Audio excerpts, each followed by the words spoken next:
Assalamualaikum dear fellows and dear students and dear followers. आज का जो हमारा टॉपिक है that is about WordPress dashboard. WordPress का कोर्स हम शुरू कर रहे हैं और शुरू कर चुके हैं इनफैक्ट। तो इसके अंदर हमने सबसे पहले जो चीज़ है वो ये समझनी है कि वर्डप्रेस का डैशबोर्ड क्या होता है, उसके अंदर क्या क्या फंक्शंस होते हैं और वो कैसे कैसे काम करते हैं। यानी अगर हमें वर्डप्रेस के डैशबोर्ड से अगर हम फेमिलियर नहीं है तो उसकी फंक्शनैलिटीज डेफिनेटली हमारी समझ में नहीं आ सकती। तो सबसे पहले ये ज़रूरी है कि हम उसके डैशबोर्ड को समझें कि अपीयरेंस का क्या मतलब है, प्लगइन्स का क्या मतलब है और पेजेस का क्या मतलब है, पोस्ट का क्या मतलब है, ये सारी चीज़ें कैसे काम करती हैं। तो आए सीखते हैं कि वर्डप्रेस डैशबोर्ड क्या होता है और ये कैसे काम करता है। तो अभी हमारा सबसे पहला पॉइंट क्या है कि इस वर्डप्रेस के डैशबोर्ड को अंडरस्टैंड किया जाए। वर्डप्रेस का डैशबोर्ड क्या होता है? आप कोई भी वेबसाइट जब ओपन करते हैं, आप अपना वर्डप्रेस लॉगिन करते हैं, उसका हमने तरीका क्या बताया था। अगर तो ये लॉगिन ना होता, लॉगिन होने की क्या निशानी है कि आपका वर्डप्रेस लॉगिन है, कि आपके पास ये वर्डप्रेस, आपकी वेबसाइट का नाम, कस्टमाइज और ये ऑप्शंस आ रहे होते हैं। यानी ये आपके पास जो एडमिन होता है ये लॉगिन हुआ हुआ होता है। और अगर ये लॉगिन ना हो तो ये ऑप्शन नहीं आ रहे होते।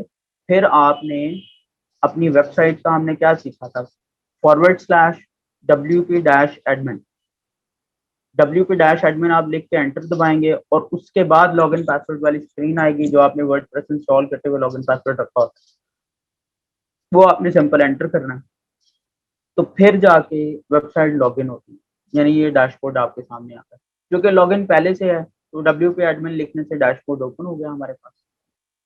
अब इसमें जो सबसे इम्पोर्टेंट बात है समझने वाली, क्या इम्पोर्टेंट बात है कि ये सारे ऑप्शंस क्या क्या हैं, इनका मतलब क्या क्या है और ये काम कैसे करते हैं, इनका क्या क्या फंक्शनैलिटीज हैं, इनकी वर्किंग क्या क्या है। अब वर्किंग में अगर हम देखें तो वर्किंग में क्या क्या बातें आती हैं। वर्किंग में हमारे पास सबसे पहले आ रहा है जी होम। होम ऑब्वियसली ये होम है, यानी वर्डप्रेस जब आप नॉर्मली ओपन करते हैं डैशबोर्ड तो आपके पास ये सारा कुछ जो आता है, दिस इज होम। अपडेट्स का मतलब क्या है? अपडेट्स का मतलब ये होता है कि आपके वर्डप्रेस जो आपने इंस्टॉल किया हुआ है उसमें कौन कौन से फीचर्स अपडेट करने का ऑप्शन मौजूद है, या किस किस चीज की अपडेट आई हुई है।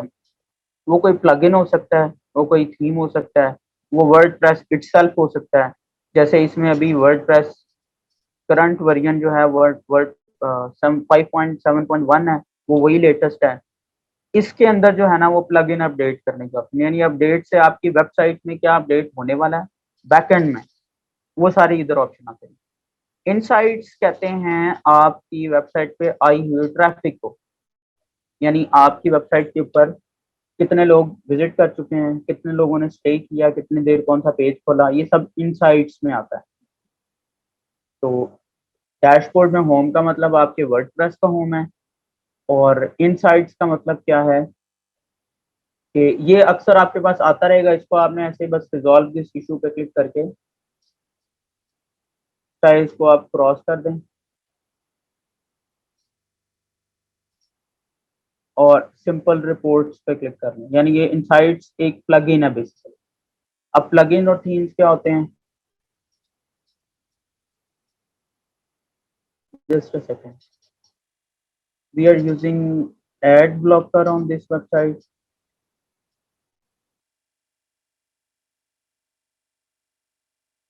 Just a second,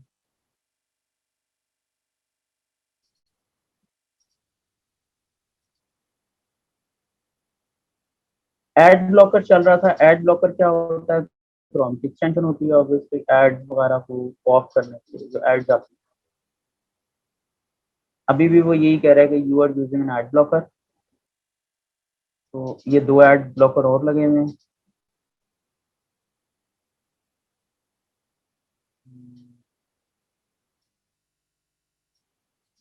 pause on this side.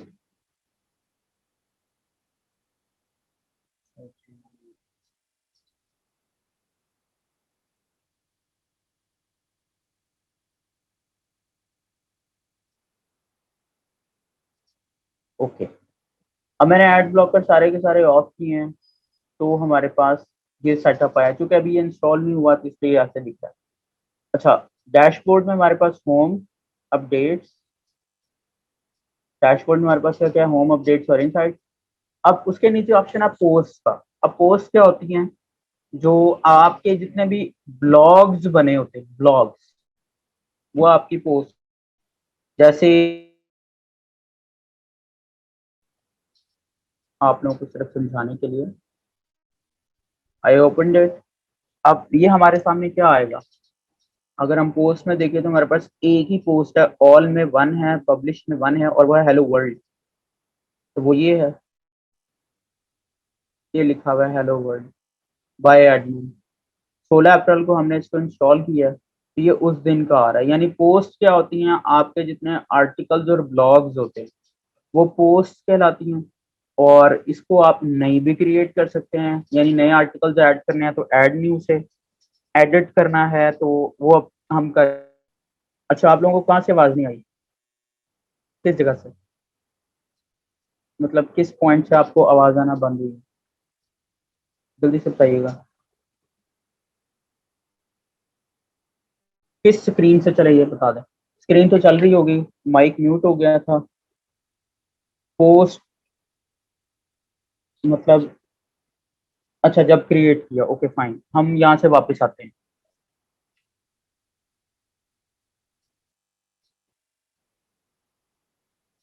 Will do it again.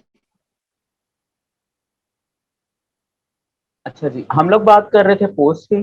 तो पोस्ट पे जब आप क्लिक करते हैं तो आपके पास इसके अंदर भी all post, add new, categories और टैग्स। कैटेगरीज से मुराद होती है कि आपका वो आर्टिकल किस फील्ड का है, टेक्निकल है। यानी वो आर्टिकल आप अपनी कैटेगरीज खुद बनाते हैं पहले पोस्ट को अपॉइंट करने के लिए। यानी पहले हम कैटेगरीज को देख लेते हैं और उसके बाद फिर हम आते हैं पोस्ट पे। अब कैटेगरी कोई भी नहीं है, ये कैटेगरी से मुराद क्या है, या आर्टिकल से मुराद क्या है, या पोस्ट से मुराद क्या है। हम लोग बात कर रहे थे कि ये जो आपको सारे नजर आ रहे हैं, कॉमा, अगेन, फ्लिप, ये सारे अब आर्टिकल, बेसिकली ये पोस्ट थी जो लगाई गई। और ये वाला जो आपको नजर आ रहा है, accents, bilingualism, English grammar, immigration, ये सारी चीजें हैं कैटेगरीज। तो आप अपनी कंटेंट को अलग अलग पोर्शन में दिखाने के लिए कैटेगरीज बनाते हैं, सिर्फ आर्टिकल और ब्लॉग्स के लिए। यानी यहाँ पे जो हम कैटेगरी क्रिएट कर रहे हैं, इसका पेजेस से कोई कनेक्शन नहीं होगा, जो वेबसाइट के पेजेस होते हैं। तो दो बातें हैं, एक पोस्ट है, अपनी पोस्ट को आप क्विक एडिट में जाके एडिट कर सकते हैं, उसका नाम बदल सकते हैं। मिसाल के तौर पे इसका नाम मैंने रखा अभी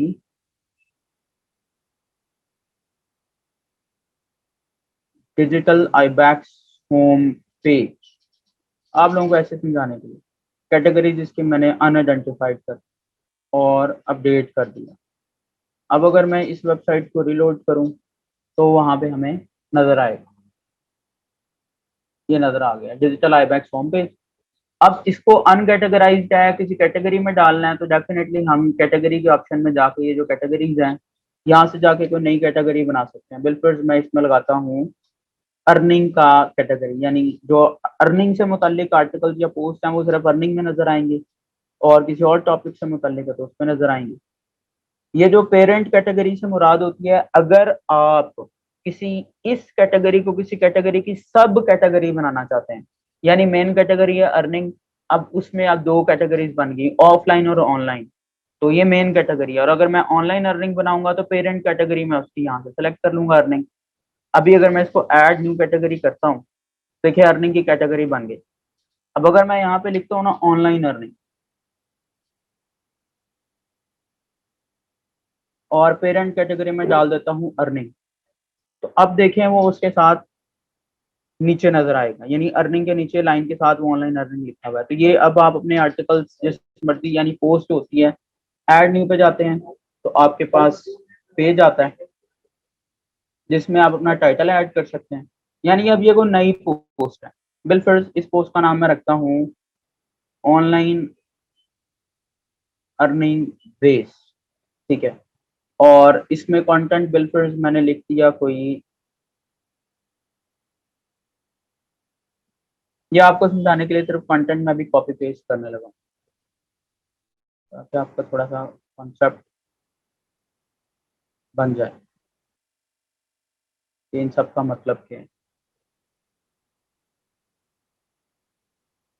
अब ये मैंने कंटेंट लिख दिया, सिंपल। अब इस कंटेंट में जो आपके ये आर्टिकल पोस्ट वगैरह होते हैं, इसके अंदर आप क्या क्या कर सकते हैं।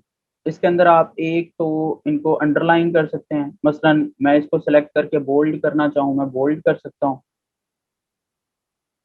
मिसाल के तौर पे ये है, तो ये हमारे साथ पास बोल्ड का ऑप्शन है, बोल्ड करने से वो बोल्ड हो जाता है। अगर हमने इसको दिखाना है क्लिकेबल लिंक के तौर पे, मसलन अक्सर हम जब आर्टिकल्स पढ़ रहे होते हैं तो इस तरह के नाम लिखे होते हैं, अब हम चाहते हैं कि वो क्लिकेबल हो, तो वो ये इस लिंक से होता है। लिंक अगर हम दबाते हैं तो नीचे लिंक आता है।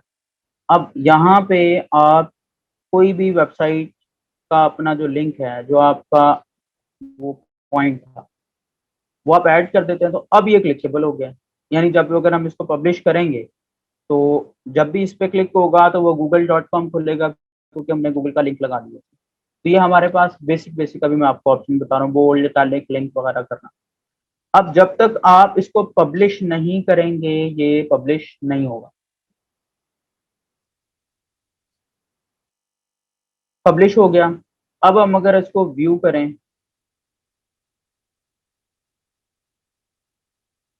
तो ये हमारे पास था ऑनलाइन अर्निंग बेस, जिसमें ये हमने डाला। अब अगर मैं इस प्रिटी पे क्लिक करूं तो गूगल खुल गया, क्योंकि उस पर लिंक गूगल का लगा हुआ था। तो ये बेसिक सी चीज़ है कि आप पोस्ट क्रिएट कैसे करते हैं और काम कैसे करते हैं, क्योंकि अभी हम बात कर रहे थे बेसिकली डैशबोर्ड। अब पोस्ट के नीचे आते हैं आपके पास मीडिया। अब अगर हम मीडिया में जाए ना, ऐड न्यू से मुराद है कि आपने जो अपनी वेबसाइट पे तस्वीरें लगानी है, लोगोज लगाने हैं, आइकॉन्स लगाने हैं, वीडियोस लगानी है, वो आप ऐड न्यू से ऐड करते हैं। और लाइब्रेरी से मुराद ये है कि आपकी वेबसाइट पे जितना इमेजेस और वीडियोस पड़े हुए हैं वो आपके पास यहाँ पे आता है। तो फिलहाल यहाँ पे कोई डाटा नहीं है। ऐड न्यू पे क्लिक करके आप जितनी मर्जी वेब चीज़ें जो है ना वो अपलोड कर सकते हैं। मिसाल के तौर पे ये कोई काम की मेरी चीज़ थी, मैंने इसको क्लिक कर लिया, अब ये एक इमेज अपलोड हो जाएगा। तो इस तरह के ये अपलोड हो रहा है। जो जो इमेजेस आपने अपनी वेबसाइट में लगाने हैं, चाहे एज एन आइकॉन, चाहे एज एन हेडर, वो आपको मीडिया से अपलोड करने होते हैं। डायरेक्ट वर्डप्रेस में भी काम करते हुए भी अपलोड कर सकते हैं, लेकिन मीडिया आपका वेबसाइट पर टोटल इमेजेस और वीडियोस दिखाता है। देन आते हैं पेजेस। तो पेजेस पे अगर हम क्लिक कर लें तो वो बेसिकली ऑल पेजेस वाली विंडो ही खोलता है। अब जितने पेजेस आपकी वेबसाइट पे चल रहे हैं वो सारे के सारे यहाँ पे आते हैं। अब कौन कौन से हैं, सैंपल पेज और प्राइवेसी पॉलिसी। ये जो खुला हुआ है इट्स अ सैंपल पेज, ये सारा क्या है, ये सैंपल पेज है। और अगर हम इस पेज को देखना चाहें तो वो हम व्यू पे क्लिक कर लेते हैं, व्यू को न्यू टैब में खोलते हैं तो वो पेज खुल भी जाता है। यानी सैंपल पेज अगेन आर्टिकल ही है। अब आप इन पेजेस को एडिट भी कर सकते हैं और नए पेजेस भी बना सकते हैं। यानी जितने भी आप किसी वेबसाइट के अंदर टैब्स देखते हैं, मिसाल के तौर पे ये एक वेबसाइट है, अब ये ऊपर टैब्स बने हुए हैं, health plus medicine, politics plus society, environment plus energy, education. अब इस पे एजुकेशन पे अगर मैंने क्लिक किया तो वो एक अलग एक पेज खुला है जिसके ऊपर अलग ही कोई कंटेंट है। और अगर मैं क्लिक कर रहा हूँ साइंस एंड टेक्नोलॉजी पे तो इस पे पेज कोई अलग से खुला है और उसका कंटेंट अलग है। तो ये क्या बने हुए हैं, ये पेजेस बने हुए हैं। यानी कोविड-19 का पेज है, आर्ट्स प्लस कल्चर का पेज है, बिजनेस प्लस इकोनॉमी का पेज है। तो वो हम यहाँ से क्रिएट करते हैं ऐड न्यू से। मेन्यूज में जितने पेजेस होते हैं और किसी चीज पे क्लिक करने से जब कोई नई विंडो खुलती है तो वो असल में पेज होता है। तो वो इस पेजेस के ऑप्शन से हमने क्रिएट करने होते हैं। यानी ऐड न्यू पे अगर हम क्लिक कर लें तो अब पोस्ट की तरह ये भी दिखता है, लेकिन पोस्ट में और पेज में फर्क ये है कि पोस्ट आर्टिकल्स और ब्लॉग्स के लिए यूज होती है, और पेज जो होता है वो आपका पूरा का पूरा पेज है जहाँ पे आप एक पूरा वेब साइट में एंटर करते हैं अलग अलग। अब बिल फर्स्ट हमारा पेज था आवर सर्विसेज का, या फिर आवर सर्विसेज की बजाय मैं कहता हूँ होम पेज। ये हमारा होम पेज है। अब होम पेज में हमने कोई कंटेंट लिखना था,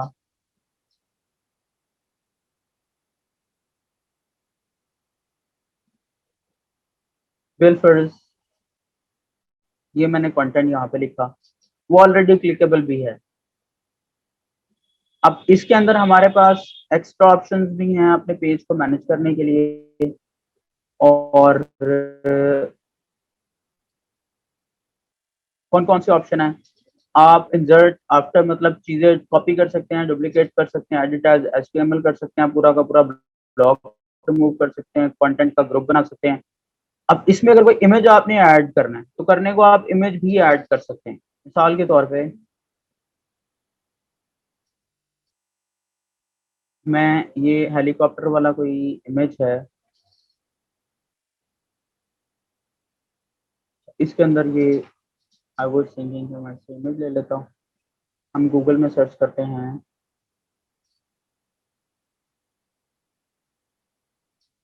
मार्स हेलीकॉप्टर।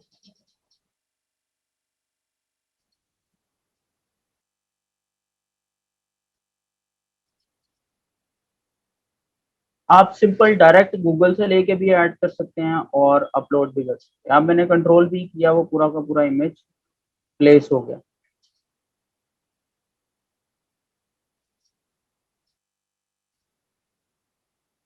ये आपके पास राइट साइड पे insert an image, image add करने को ऑप्शन था।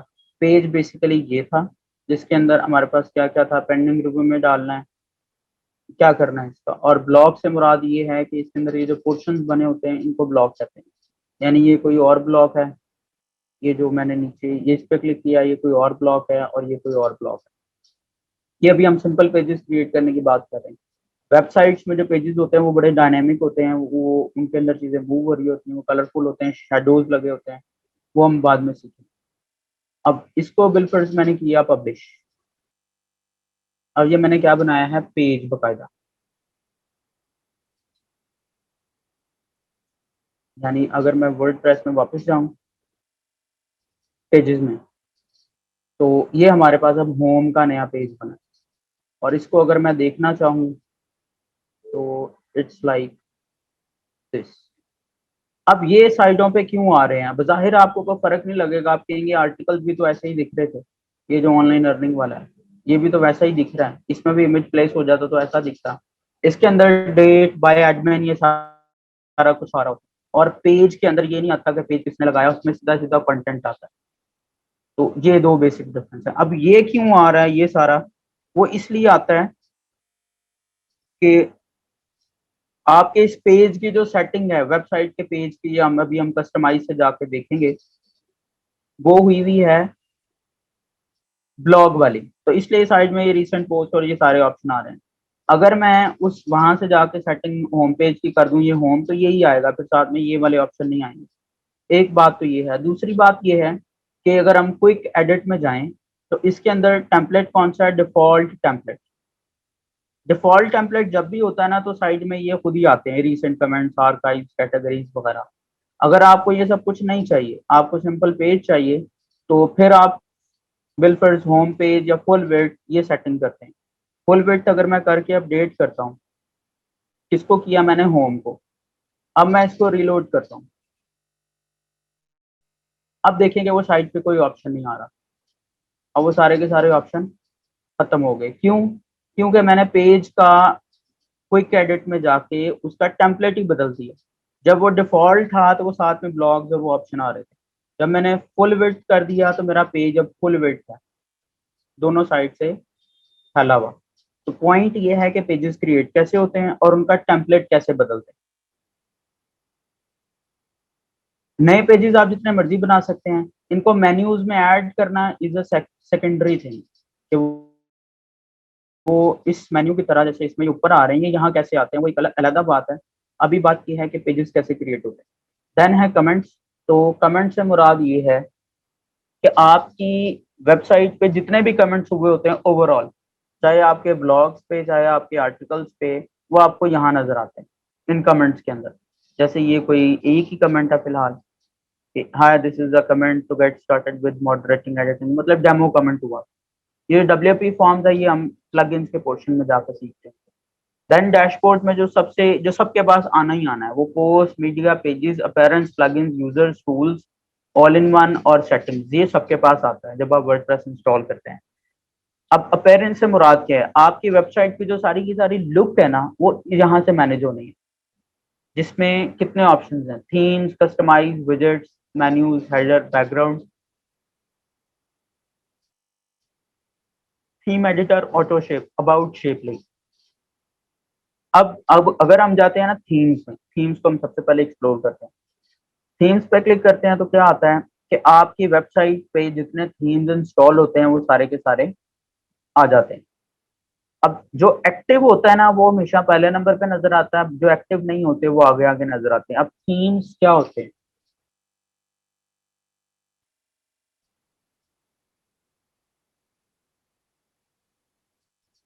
थीम्स आपकी वेबसाइट की ओवरऑल लुक को मैनेज करती हैं। अब ये थीम कौन सा लगा हुआ है? शेपली, उसका नाम है शेपली एक्टिव। अब अगर मैं एक्टिवेट इसको कर दूंगा ना, फिर ये थीम एक्टिव हो जाएगा। अच्छा, थीम एक्टिव होने का ताल्लुक पेजेस से नहीं है, पेजेस आपके वैसे के वैसे रहते हैं। थीम्स ने सिर्फ आपकी वेबसाइट की लुक बनानी है और कुछ भी नहीं है। यानी बिल्फर्स, अभी मैं इसको रिलोड करूं तो अब देखें कि सारा कुछ सिंपल इकट्ठा ही आ गया। अब वेबसाइट की लुक चेंज हो गई। क्यों? क्योंकि हमने उसका थीम ही बदल दिया। अब थीम्स ऐड भी हो सकते हैं, वो डेफिनेटली हम थीम ऐड करने वाले टॉपिक्स में सीख रहे होंगे। इसके नीचे ऑप्शन आता है कस्टमाइज का। तो कस्टमाइज पे अगर हम क्लिक करते हैं तो आपके पास अपने थीम को मैनेज करने का ऑप्शन आता है।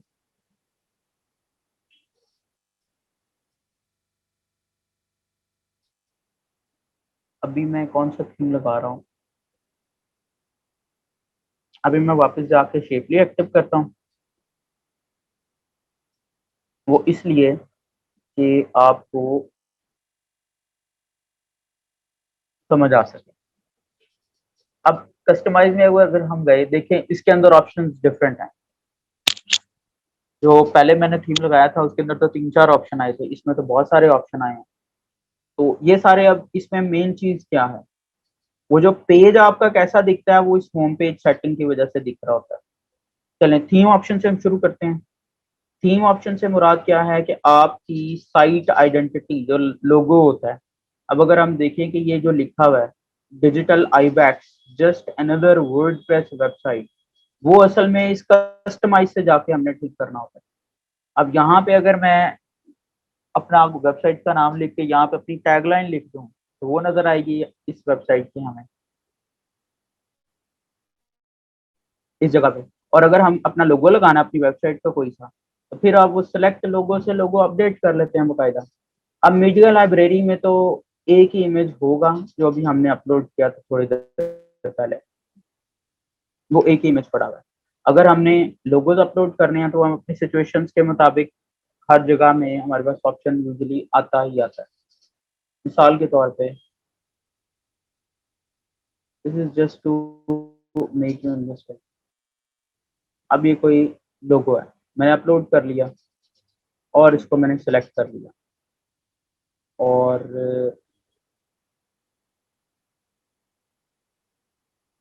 जितना को लोगो था उतना को मैंने क्रॉप कर लिया। अब लोगो लग गया। अब अगर मैं इसको ऑफ कर दूं, क्योंकि लोगो लगा होगा तो फिर आपको इसको ऑन करने की जरूरत नहीं है। अच्छा, ये सब कुछ करने के बाद जब तक आप पब्लिश नहीं ना करेंगे, एक बात याद रखें, जब तक पब्लिश नहीं दबाएंगे आपकी कोई भी चीज अपडेट नहीं होगी। अब हमारे पास ये लोगो हो गया। डेफिनेटली लोगो का साइज बड़ा है, वो यही हम कस्टमाइज में जाके थोड़ा भी कर सकते हैं। यानी विड्थ इसकी हम बिल्फर्स 300 पिक्सल्स करके ये अपडेट करते हैं। तो अब अगर हम इसको रीलोड करेंगे तो हमें वो छोटे साइज में नजर आएगा। यानी कस्टमाइज में आपके पास अपना लोगो लगाना, मेन्यूज, ये जितना कुछ होता है ये यहाँ से कस्टमाइज से मैनेज होता है। अभी भी ये लोगो बड़ा है, तो बिल्फर्स मैं इसको कर देता हूँ और छोटा, एंड पब्लिश।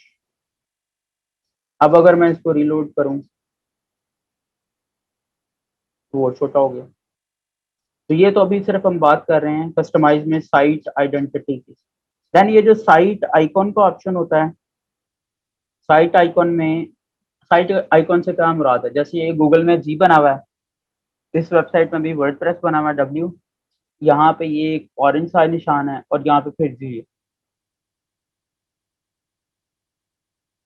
तो ये आपका साइट आइकन होता है। यानी साइट आइकन में आप जो भी इमेज अपलोड करते हैं, टेक्निकली ये आपको साथ में नजर भी आ रहा होगा डिस्प्ले में, ये वाला ऑप्शन ये यहाँ पे नजर आ रहा है एज एन ऐप आइकन। तो ये जब आप अपलोड कर देते हैं, पब्लिश करते हैं, तो डेफिनेटली आपकी फिर पूरी की पूरी वेबसाइट में ये डब्ल्यू वगैरह की जगह फिर वही चलता है। देखें, अब वो डब्ल्यू नहीं आ रहा, बल्कि वो आ रहा जो हमने लगाया। अब गूगल वालों का वो पीएनजी होगा, गोल इसलिए वो दिख रहा है। हम लोगों ने स्क्वायर अपलोड किया तो वो स्क्वायर दिख रहा है। तो आप लोग अपनी साइट आइकॉन यानी लोगो, और जो इसको फेव आइकॉन भी कहते हैं, फेविकॉन भी कहते हैं, फेव आइकॉन, ये आप यहाँ से लगाते हैं। साइट आइडेंटिटी के बाद मेन्यू मेन ऑप्शन में आते हैं, तो ये हर एक में डिफरेंट होता है, ये हम थीम वाइज सीख रहे होंगे। कलर्स में आपकी वेबसाइट का कलर है कि लिंक कलर किस कलर में आएगा। मसलन ये जो लिंक कलर है, ये इस कलर का क्यों है, क्योंकि लिंक का कलर ये था। अब इसको अगर हम फिल पर ये वाला कलर करते हैं, तो आप देखिए अब वो वाला कलर हो गया। मतलब जब तक मैं इसको क्लिक नहीं करता और अप्लाई नहीं करता, अब ये वाला कलर हो गया, तो वो यहाँ पे ये दिख रहा है। अब होवर कलर से मुराद होती है कि जब किसी पे कर्सर लाएं तो कौन सा कलर आएगा, इसको कहते हैं होवर कलर। अब होवर कलर बिल पर इसका मैं कर देता हूँ ये, यानी अब इसमें मैं कर्सर लाया हूँ तो वो कलर हो रहा है, या चले दिखाने के लिए ना, या येलो करते हैं, आपको थोड़ा नजर आ जाएगा बात। अब देखिए वो येलो हो रहा है, इसको कहते हैं होवर कलर। जब उस पर कर्सर आएगा तो वो येलो होगा। ये तकरीबन हर थीम में कॉमन होता है। मैं आपको वो चीजें बता रहा हूँ डैशबोर्ड समझाने में जो तकरीबन हर थीम में होती है। साइड आइडेंटिटी कलर्स जब तक पब्लिश नहीं करेंगे अपडेट नहीं होगा।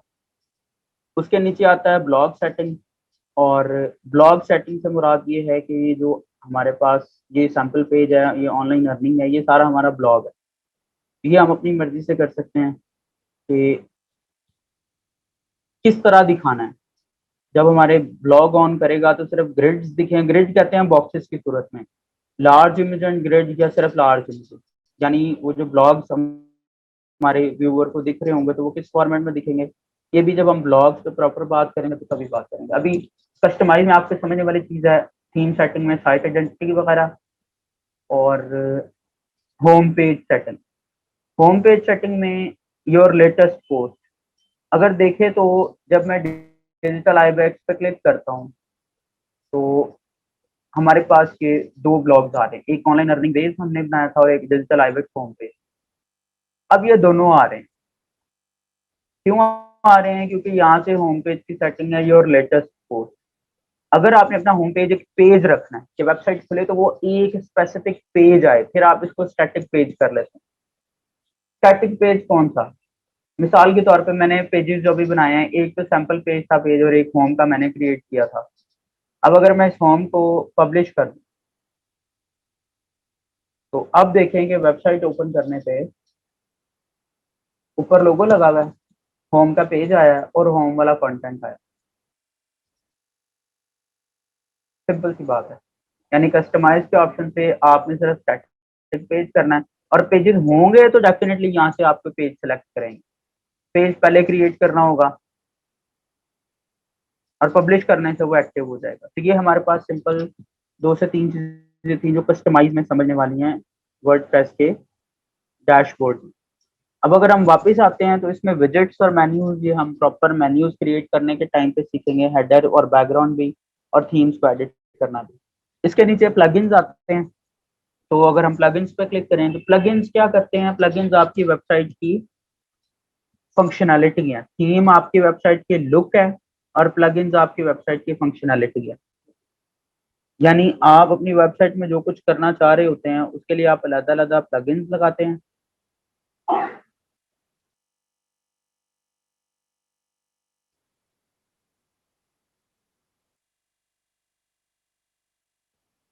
अब प्लगइन्स का क्या सिस्टम होता है कि किसी एक चीज पे क्लिक करने से वो कैसा दिखेगा और कैसा नहीं दिखेगा, ये प्लगइन्स का काम होता है। और आपके जो पेजेस वेबसाइट के खूबसूरत खूबसूरत पेज बने होते हैं, मिसाल के तौर पे ये बड़ा अच्छा सा अरेंजमेंट हुआ हुआ है, इसमें इमेजेस भी हैं, बड़ा अच्छी अलाइनमेंट है। या फिर हम लोग यहाँ से कोई और वेबसाइट ओपन करते हैं, मिसाल के तौर पे ये वेबसाइट मैंने ओपन की। अब अगर हम देखें तो इसका तो बड़ा जबरदस्त सा लेआउट आया, दिखने में अच्छा अच्छा सा है, बड़ी अच्छी सी अरेंजमेंट है। इसी तरह इनमें से अगर हम किसी एक पे क्लिक करते हैं तो ये इसके अंदर जबरदस्त अरेंजमेंट है, क्लिकेबल चीजें, अलाइनमेंट है अच्छी अच्छी। और अगर हम यहाँ पे वैसे लिखते हैं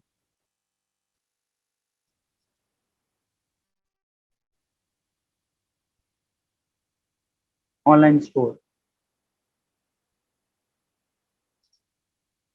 मसलन ये मैंने कोई स्टोर ओपन किया, अब ये हमें क्या क्या नजर आ रहा है, इसमें हमें ये जो इस पे बटन पे क्लिक करते हैं तो ये हेडर बदल गया, देख रहे हैं आप।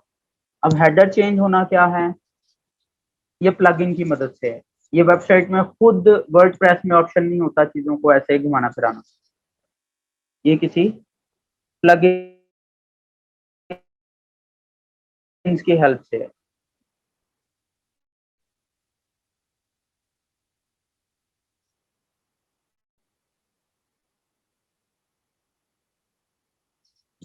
इसी तरह अगर हम नीचे आते हैं तो ये जो बीच में आया हुआ है, ये प्रोडक्ट्स ऐसी दिख रही हैं, और ये जो एरो है बिल्कुल, ये एरो पे क्लिक करने से अगली अगली प्रोडक्ट आ रही है। तो ये सारा प्लगइन्स की मदद से होता है।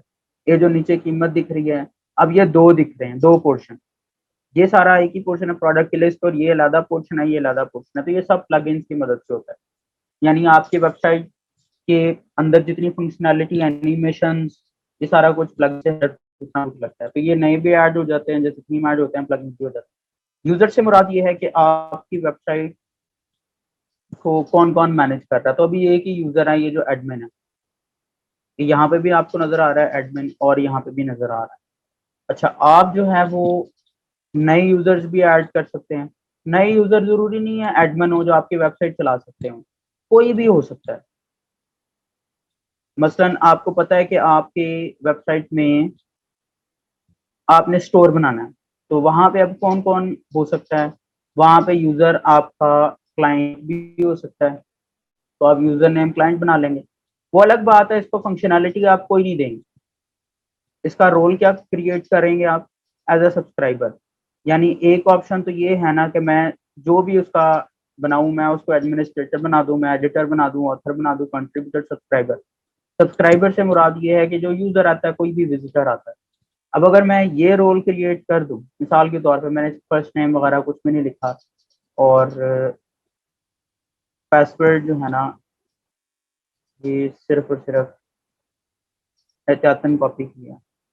चले ईमेल, जब क्लाइंट कोई आपके पास विजिटर आता है ना, तो वो अपना ईमेल वगैरह खुद ऐड करते हैं।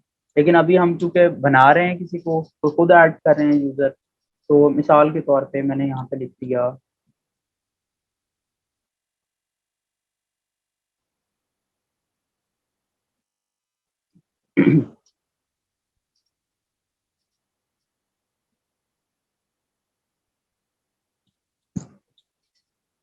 अब ये नया यूजर ऐड हो गया।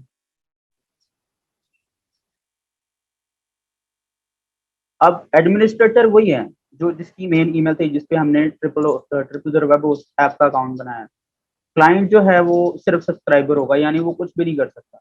अब एडमिन ने दो पोस्ट लगाई हैं, क्लाइंट जब सब्सक्राइबर है वो तो कुछ नहीं लगा सकता, तो उसकी पोस्ट भी जीरो है।